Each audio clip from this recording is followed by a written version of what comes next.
Chapter 36.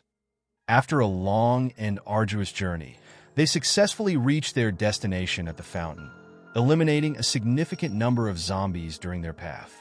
Stepped out of the car, their eyes are immediately drawn to the majestic fountain of Neptune. However, their attention quickly shifted to a chilling sight. A group of approximately 20 or 30 zombies huddled together in a disturbing circle. As they scanned the surroundings, they also noticed several lifeless zombies lying motionless on the ground, evidence of their previous triumphs against the undead. It was quite evident that the remaining individuals in motion appeared to be fully engrossed in their relentless pursuit of devouring sustenance. After a prolonged period of anticipation, one of the animated beings finally managed to sink its teeth into the lifeless figure sprawled on the floor. Astonishingly, the zombie recoiled in agony, writhing in discomfort as if it had inadvertently consumed a toxic substance. However, in a sudden twist of events, its movements abruptly cease, leaving an eerie stillness in the air. In that moment, a wave of recognition washed over him as he realized the figure before him was none other than his beloved grandfather. Adelmo's heart raced with a mix of fear and hope, desperately praying that it wasn't true. Reacting instinctively, he swiftly unsheathed his sword, determined to protect himself and those around him. With a firm voice, he urged Lana to stay behind, ensuring her safety.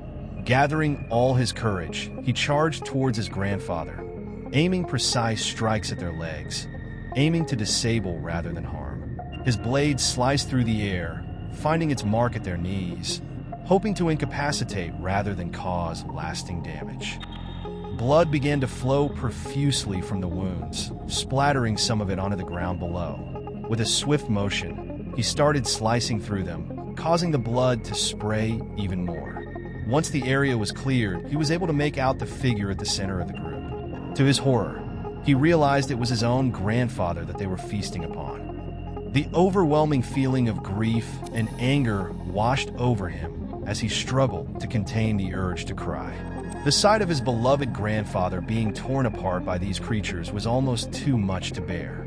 The mixture of emotions swirling inside him threatens to consume him as he grapples with the harsh reality of the situation. Consumed by rage, he wielded his sword with a ferocity that was unmatched, slashing through his enemies with a deadly combination of speed and strength. Each swing of the blade was executed with such precision that it cut through them effortlessly, as if they were mere butter. It took a moment for their bodies to register the damage before they fell apart at the seams, leaving a trail of destruction in his wake. As the chaos settled, he finally came to a halt and dropped to his knees, overwhelmed by the weight of his actions. Tears streamed down his cheeks, a stark contrast to the fierce determination that had fueled his every move just moments before.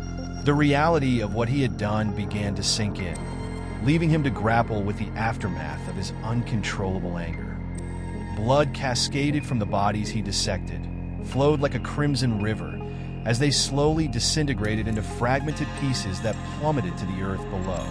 The macabre scene unfolded, forming a grotesque pool of death where life once thrived. Unfazed by the lifeless corpses strewn about, Lana emerged from the vehicle, her worry etched upon her face, her senses consumed by the sight of Adelmo, his nose and mouth concealed, oblivious to the carnage that surrounded them. Her hand trembled as she placed it on his back, feeling the weight of his sorrow. Adelmo's voice cracked as he uttered the words, "We arrived too late. I should have been able to stop this, but I failed." In that moment, the stench emanating from the decaying corpse intensified, a grim reminder of their inability to change the course of events. Adelmo, consumed by grief, rose from his seat without even realizing Lana's presence beside him. He slowly turned towards her, his eyes filled with tears, and instinctively wrapped his arms around her. Resting his head on her shoulder, he began to sob uncontrollably, struggling to form words through his tears. He was my last bit of family I had left, he managed to whisper, his voice breaking with emotion. Lana's voice quivered as she whispered, "I promise, I will never leave your side. You can count on me." Adelmo's response was barely audible. "I understand. Thank you." The embrace between them grew tighter, as if trying to hold on to each other forever. But Lana's gaze shifted and her heart sank as she noticed more zombies emerging in the distance. With a heavy heart, Lana mustered the courage to speak. "Adelmo, they're here again." The fear in her eyes mirrored the despair that washed over them both, knowing that their moment of solace was about to be shattered by the relentless threat of the undead. The weight of the situation hung heavily in the air, suffocating any hope that lingered between them. As Adelmo scanned his surroundings, he couldn't help but notice the presence of approximately 20 individuals who had suddenly appeared.